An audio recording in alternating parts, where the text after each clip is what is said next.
नेपाल भाषामा ए भनेर चिनिने इन्द्रजात्रा नेपालको राजधानी काठमाडौँको सबैभन्दा ठुलो सडक जात्रा हो।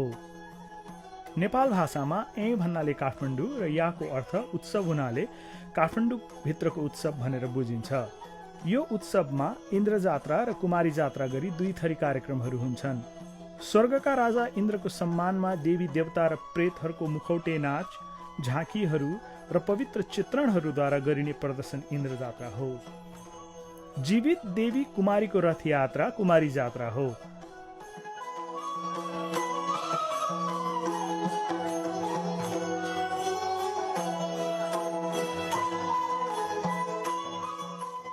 बितेको वर्ष मृत्यु भएका मृतक परिवारका सदस्यहरूलाई पनि यो जात्रामा स्मरण गरिन्छ।